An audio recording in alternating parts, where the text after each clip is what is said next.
Bambo bambo chigorila achimpanzi ndinonivo akumadini okavatenidivo chi undiani ndibosi dola pamwechacha nakatila baba buresi kunyangomugavatiza apana kana chamutopfumiza naburesi kunyangomugavatiza tizu acho ari kupiza baba buresi kunyangomugavatiza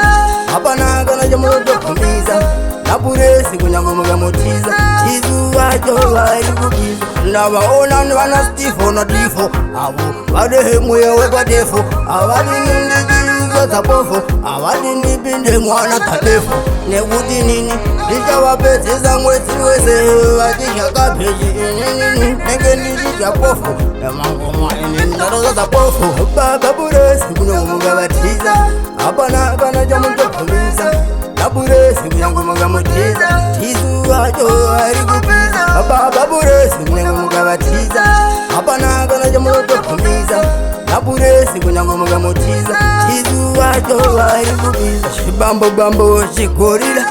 nhasi ndauyo njingesagula mangoma akurira mukurola eyo dj achipopula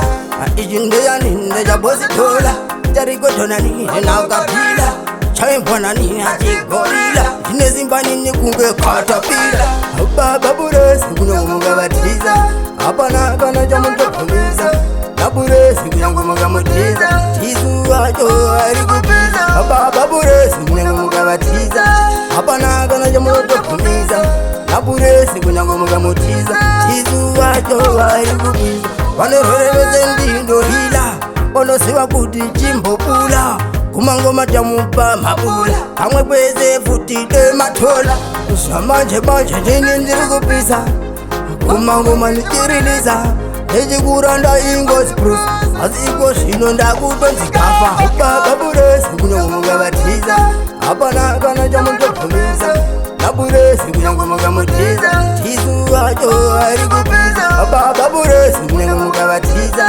hapana kana chamutopfumiza naburesi kunyangomugavatiza tizu acho ari kupiza nhasi uno takupfeka mashini mabhebhi edu akarohwa mamini varipo vaya vanaka munini vanozvida vari kumhanya muchini asi pauze ndinobata mupini ona ini ndakabata mukokani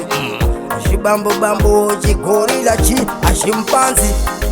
chi ndausamwana nandishekadila esiadanzina ligamasa akumangoma ave kutoti trasta amangoma edu muti fazafasa